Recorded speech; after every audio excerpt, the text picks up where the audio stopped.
পুজো এসে গেছে দোরগোড়ায়, কিন্তু জল যন্ত্রণার ছবি যেন কিছুতেই মুছতে চাইছে না। বানভাসী অবস্থা ঘাটালের, বহু জায়গা এখনো পর্যন্ত জলের তলায় রয়েছে, বাড়িঘর ভেসে গিয়েছে। আর ঠিক এর মধ্যেই পানীয় জল, খাবার, ত্রাণ সবকিছু নিয়ে বাড়ছে ক্ষোভ। মাস্কট স্পিন কন্ট্রোল ল্যাবের পরীক্ষায় এটি প্রমাণিত। কেয়াসেট আলোপেক্স পেন্টা অ্যাক্টিভ নতুন চুল গজাতে সাহায্য করে, চুল পড়া বন্ধ করে। Keya Seth Alopex Penta Active 10 hair fall প্রবলেমের একমাত্র সলিউশন। কি কি দেওয়া হচ্ছে আপনাদের এখান থেকে? আমাদের এখান থেকে চাল দেওয়া হচ্ছে 5 কেজির মতো। আচ্ছা আচ্ছা, আপনার আলু দেওয়া হচ্ছে 3 কেজি, আপনার 500 সরষের তেল, আপনার 2টো সোয়াবিনের প্যাকেট, 2টো হলুদের প্যাকেট, লঙ্কার প্যাকেট, চা, আচ্ছা চিনি, আচ্ছা মসুর ডাল, আচ্ছা এই সমস্ত জিনিস দেওয়া হচ্ছে। আমি দেখতে পাচ্ছি এই যে এখানে সরষের তেল রয়েছে, আলু রয়েছে, বিস্কিট রয়েছে, চাল রয়েছে এবং মশলাপাতিও দেওয়া হয়েছে, হলুদ, লঙ্কার গুঁড়ো, এই সমস্ত কিছু দেওয়া হয়েছে। অন্তত সেই ছবি ধরা পড়ছে। কিন্তু এই যে ত্রাণ আপনারা প্যাকেজিং এর কাজ করছেন, সেগুলো কি সব জায়গায় পৌঁছানো সম্ভব হচ্ছে? কারণ অনেক জায়গা তো জলের তলায় আছে, সেগুলো নৌকায় করে প্রত্যেকের বাড়িতে বাড়ি। তোমাদের ত্রাণ পৌঁছায়নি? 8 নম্বর ওয়ার্ড, 7 নম্বর ওয়ার্ড ভিতরে কোনো টান ফান জল প্রয়োজন যায়নি, মানুষ জল প্রয়োজন খেতে পারেনি। তাহলে খাবার জল কি করে পাচ্ছ?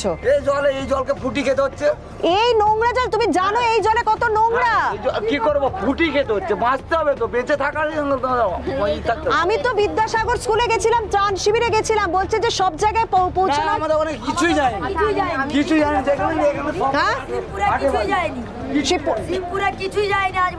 অনেক জায়গায় অভিযোগ উঠছে যে সেখানকার মানুষ ত্রাণ পাচ্ছেন না ঘাটালে, তাহলে তারা কিভাবে?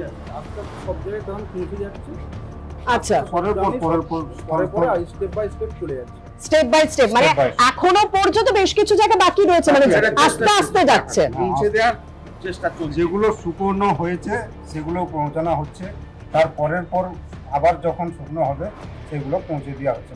এখানে কিন্তু একটা বেশ অনেস্ট কনফেশন আছে। তারা বলছেন যে সমস্ত জায়গায় জল নামছে সেই জায়গায় আস্তে আস্তে ত্রাণ পৌঁছাচ্ছে, যে জায়গায় জল বেশি রয়েছে সেখানে এখনো পর্যন্ত ত্রাণ পৌঁছানো সম্ভব হয়নি, ধীরে ধীরে সেখানেও ত্রাণ পৌঁছে যাবে। ঘাটালের মানুষদের কথা শুনলেন তো, ত্রাণ নিয়ে তাদের মনে ক্ষোভ, এমনকি জল তাও তাদেরকে ফুটিয়ে খেতে হচ্ছে। কিন্তু ঘাটাল মাস্টার প্ল্যান, কত বছর ধরে এই শব্দটা শুনেই যাচ্ছেন ওরা, কিন্তু হয় আর না। ঘাটালের এমপি দেবের শপথ, মাস্টার প্ল্যান না হলে তিনি আর 26-এর ভোটে নেই। সঙ্গে একটা মাস্টার স্ট্রোকও দিয়ে বসেছেন তিনি। শুভেন্দু অধিকারীকে দীপক অধিকারীর একটা প্রস্তাব। চলুন অধিকারী ব্রাদার্স মিলেই প্রকল্পটা করি।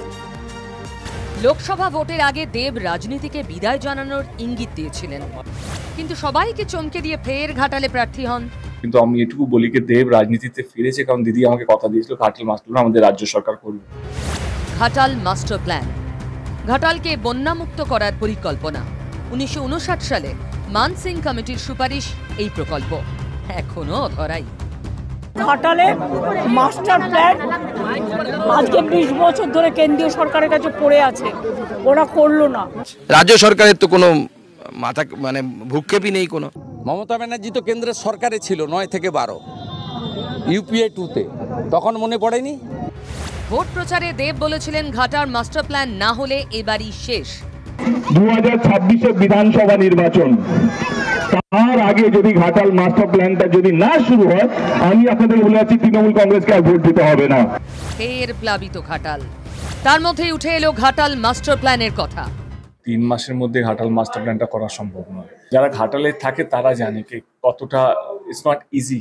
নালে এটা 60 বছর, 1959 থেকে 2024 অলমোস্ট 60 বছর প্রায় হয়ে গেল, তাহলে সেটাকে 60 বছর লাগতো না।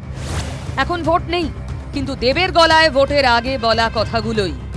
আমি ফিরে এসেছি আবার রাজনীতিতে এই ঘাটাল মাস্টার প্ল্যানের জন্য, এবং আমি কথা দিচ্ছি কি যতদিন যদি ঘাটাল মাস্টার প্ল্যানটা শুরু না হয় 2026 সালে, তখন আমি প্রচার করবো, যেটা আমি তখনও বলেছিলাম। আমরা ঘাটাল মাস্টার প্ল্যানের কাজ 400 কোটি টাকা অলরেডি দেওয়া হয়েছে বিভিন্ন কাজে, এবং ডিপিআর তৈরি করা হচ্ছে। 3 বছর টাইম লাগবে টোটাল কাজটা করতে। মুখ্যমন্ত্রী বলছেন টাকা বরাদ্দ হয়েছে, কাজ শুরু হয়েছে, 3 বছর লাগবে কাজ শেষ হতে। ঘাটাল মাস্টার প্ল্যান নিয়ে এমপি দেবের মাস্টার স্ট্রোক। তিনি বলেছেন শুভেন্দু অধিকারী, দীপক অধিকারী ব্রাদার্সই নিয়ে ঘাটাল মাস্টার প্ল্যানের উদ্যোগ। আমি তো রাজ্য সরকারের পক্ষ থেকে উদ্যোগী হয়েছি। শুভেন্দু অধিকারীও কেন্দ্রকে বলুন। দেব আজকে বলেছেন যে ঘাটাল যে মাস্টার প্ল্যানের উদ্যোগ, আসুন আমরা অধিকারী ব্রাদার্স মিলে নিই, আপনাকে উদ্দেশ্য করে বলেছেন। উনি এমপি কতদিন আমি জানতে চাইছি, কত বছর হলো? 11 বছরে পড়বে, মানে 10 বছর পেরিয়ে গেছে, দুবার থার্ড টার্মে জিতেছে, তাই তো? আমি তো ওর দল করতাম, ওর দল মানে মমতা ব্যানার্জির দল, তখন মনে পড়েনি? আসল কথা, ঠেলায় না পড়লে বিড়াল গাছে ওঠে না। আর দ্বিতীয় কথা, গ্রামে ঢুকলো না কেন? Bureau report, TV9 Bangla.